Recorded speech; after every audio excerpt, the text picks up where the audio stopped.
Rabat Hashem le Zohar ce matin, Parashat Bamidbar, Tahazé, dit Rabbi Shimon Bar Yochai, viens voir. Kivan de Barna Shavit Slota ki Gavnada Bovada Bimilula. Une fois qu'une personne a fait la prière comme il faut, Bemilula, avec tout le mot qu'il faut, avec le bien articulé et bien prononcé, Vekashir Kishura di Yehuda, et il a fait le Yehud, il a fait cette union de Akadosh Baruch Hu avec la Shekhinah, comme nous disons, le Hada Hashem Baruch Hu ou Shrinte, Ken, la Kadosh Baruch Hu avec la Shekhinah. Une fois qu'il a tout terminé, Ishtakach d'Aliade Mitbarchim, Ilaim Vetatain, avec cette prière que la personne a fait, il emmène des bénédictions au ciel et sur terre. Keden, maintenant qu'il a fait la prière comme il faut, et il a emmené les bénédictions,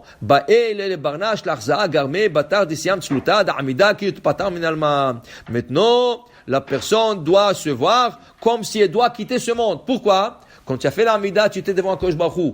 Akadosh Baruch Hu, c'est Elohim Chaim.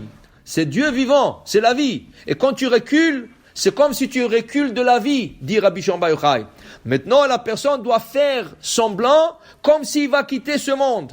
Comment il fait ça? En disant le Tahanoun. Et qu'est-ce qu'on dit du Tahanoun? Le David, Elecha Adonai, Nafshi Essa. David, il dit, Nafshi Essa. Je donne mon âme. Et il dit ici le Zohar, parce que tu quittes là, tu recules de Etz Achaim, Vekanish Ragloi, et maintenant, il comme s'il est vers le Etz Amita. C'est pour cela que le Zohar explique, quand on dit le David, Elecha Adonai Nafshi Esa, Elohai Bcha V'tach Televosha, le Tahanoun, on doit s'abnéguer, on doit penser que si Akadosh Baruch Hu nous demande de donner l'âme, il faut donner l'âme. Il faut le faire avec la kavana, comme si on quitte ce monde. Et il dit le Zohar, celui qui fait ce mizmor, il ne fait pas cette kavana, hayav mita.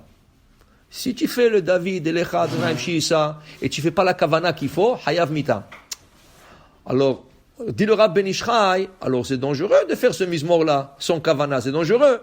Dit le Rab Ben Ishchai, c'est pour cela. Comment s'appelle cette mizmor? Dans la halacha, comment s'appelle cette mizmor? Nefilat apaim. Nefilat apaim. Pourquoi nefilat apaim? Parce que c'est comme on tombe en avant. Alors normalement, tu dois mettre ta tête sur le bras. Tu le mets sur le bras gauche et tu dois faire le David, Elecha Nafshi Isa. Dit le Rab Ben Ishchai, puisque le Zohar nous dit, si tu fais pas de kavanah, c'est hayav mita, on le lira aux formes d'un psaume, mizmor. Comme un mizmor. Qu'est-ce qu'on va faire? On va pas se pencher la tête sur le bras. On s'assoit normalement et on lit ce mizmor. On essaye de se concentrer au maximum de son mizmor. On essaie de le faire avec beaucoup de kavana, beaucoup de ferveur. Maintenant, manafshach, dit le Rab Ben Ishchai. S'il a fait la kavana, qu'il quitte ce monde, et voilà, Elecha nafshi essa, becha batachti, je fais confiance à vous Hachem et tout ça. Top, Metsuyan. Il n'a pas mis la tête sur le bras, c'est pas grave.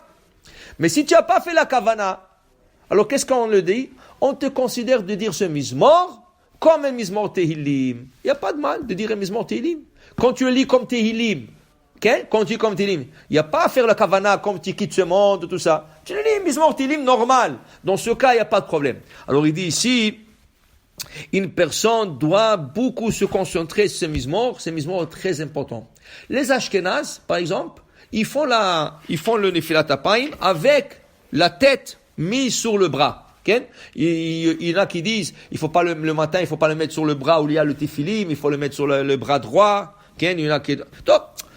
Ça, c'est une coutume Ashkenaz. Pourquoi? Parce que les coutumes Ashkenaz ne sont pas toutes basées sur la Kabbalah. Mais les coutumes séfarades, elles sont toutes basées sur la Kabbalah.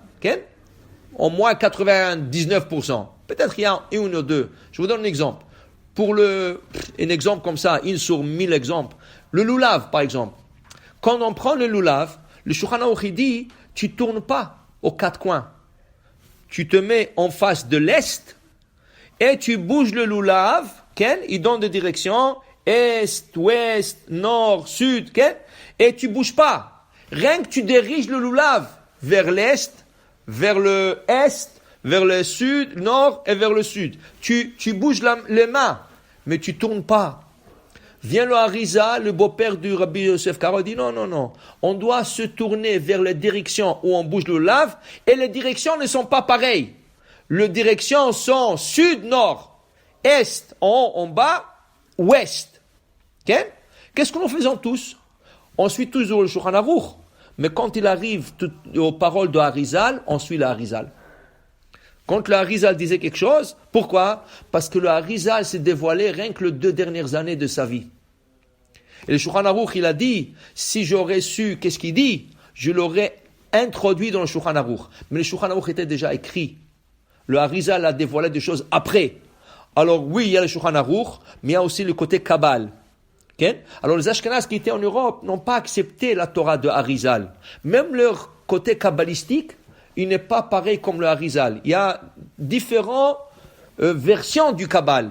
Et là, le Séfarad, nous, on tient au Harizal, qui était de dernière génération, il y a 500 ans, et tout ce qu'il disait, c'est des vrais Elohim Chaim. Les Ashkenazes, ils ont un peu de coutumes différents, même au niveau du Kabbal. Okay? Alors, la Kabbalah, c'est pas la même, c'est des différents niveaux. Même la famille Abu Hatzera, okay? Ils avaient un différent niveau de Kabbalah. Pas niveau, ils avaient différentes versions de la Kabbalah, au point de la pratique de la Kabbalah. Okay? Mais la majorité du monde d'aujourd'hui suit le Harizal. On dit tout ce qui est pas Harizal, on le suit pas. On le suit pas. Alors il dit ici que le Harizal, il dit, quand tu fais ce mizmor, tu te penches pas la tête sur le bras. Tu le laisses, tu le lis comme ça, et tu essaies d'avoir la ferveur le plus possible que tu peux. Amen.